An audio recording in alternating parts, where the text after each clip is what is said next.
আসসালামু আলাইকুম। সুপ্রিয় শিক্ষার্থী বন্ধুরা, আজকে তোমাদের সামনে গুরুত্বপূর্ণ একটা সেন্টেন্স নিয়ে কথা বলতে যাচ্ছি। সিম্পল থেকে কিভাবে কমপ্লেক্স এবং কমপ্লেক্স থেকে কিভাবে সিম্পল করবে, সেই রকম একটা সেন্টেন্স নিয়ে তোমাদের সাথে আলোচনা করতে যাচ্ছি এই ভিডিওতে। চলো দেখি আমরা। যদি কোনো সেন্টেন্সে সাবজেক্টের পরেই ভার্বের সাথে আইএনজি থাকে তাহলে সেটা হচ্ছে সিম্পল সেন্টেন্স। তাহলে সাবজেক্টের পরেই ভার্বের সাথে আইএনজি এরকম সেন্টেন্স যদি থাকে তাহলে সেই সেন্টেন্সকে আমরা কিভাবে কমপ্লেক্স করবো সেটাই দেখাচ্ছি। দেখো, প্রথমে তোমরা এই সাবজেক্টটা লিখবে। সাবজেক্ট লেখার পূর্বে তোমাদেরকে লিখতে হবে হু অথবা হুইচ, এই রিলেটিভ প্রনাউন লিখতে হবে।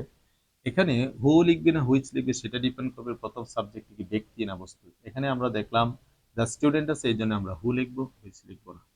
আর যদি এখানে বস্তুবাচক কিছু থাকতো তাহলে আমরা অবশ্যই হুইচ ব্যবহার করতাম। তাহলে হু লিখলাম, এরপরে তোমাকে লিখতে হবে আইএনজি বাদ দিতে হবে, আর ভার্ব ওয়ান অথবা ভার্ব টু সেখানে তোমাকে লিখতে হবে। এরপরে বাকি অংশ লিখতে হবে। তাহলে আমরা বাকি অংশ লিখলাম ক্যান গেট এ প্লাস, এই যে লিখলাম। তবে এই ভার্বটা ভার্ব ওয়ান লিখবে না টু লিখবে সেটা ডিপেন্ড করবে পরবর্তী ভার্বের উপরে।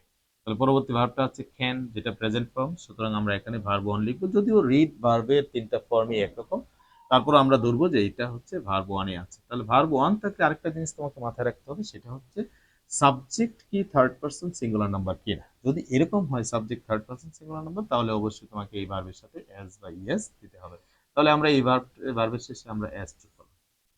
তাহলে শিক্ষার্থী বন্ধুরা, তোমরা লক্ষ্য করলে যে আমরা কত অল্প সময়ের মধ্যেই বা আমরা আলোচনা করতে পেরেছি। এটা সেটা হচ্ছে যদি সাবজেক্টের পরেই ভার্বের সাথে আইএনজি থাকে তাহলে সাবজেক্টের পরে হু বা হুইচ লিখে পরে ভার্ব ওয়ান বা ভার্ব টু লিখবো, আইএনজি উঠায় দিব, আর বাকি অংশ যা আছে তা লিখে ফেলবো, তাহলেই কমপ্লেক্স সেন্টেন্স হয়ে যাবে। এখন আমরা দেখাবো যে কিভাবে সাবজেক্টের পরেই যদি হু বা হুইচ থাকে তাহলে কিভাবে আমরা এই সেন্টেন্সকে সিম্পল সেন্টেন্সে রূপান্তরিত করবো সেটা দেখাচ্ছি। দেখো, তাহলে ঠিক উল্টাটা লিখবে, সেটা হচ্ছে সাবজেক্ট লিখবে, লেখার পরে হু বা হুইচ বাদ যাবে, এরপরে যে ভার্বটা থাকবে সেই ভার্বের সাথে আইএনজি যোগ করে দেব। যোগ করে দিলে বাকি যা আছে পুরোটাই আমরা লিখে ফেলবো, তাহলে এটা হয়ে যাবে সিম্পল সেন্টেন্স। তাহলে সিম্পল সেন্টেন্স আমরা খুব সিম্পলি করে ফেললাম। তাহলে আমরা আজকের এই আলোচনাতে যেই কথাটা বুঝতে পেরেছি সেটা হচ্ছে যদি কোনো সেন্টেন্সে সাবজেক্টের পরেই ভার্বের সাথে আইএনজি থাকে তাহলে সিম্পল সেন্টেন্স।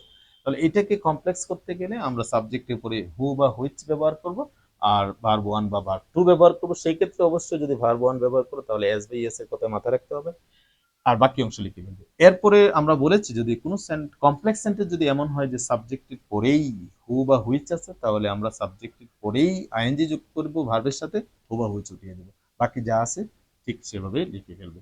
তাহলে আশা করি তোমরা বুঝতে পেরেছো খুব অল্প সময়ের মধ্যে এই যে সিম্পল থেকে কমপ্লেক্স এবং কমপ্লেক্স থেকে সিম্পলের যে রুলটি বোঝালাম, তোমরা আশা করি ভালো করে বুঝতে পেরেছো। ধন্যবাদ সবাই।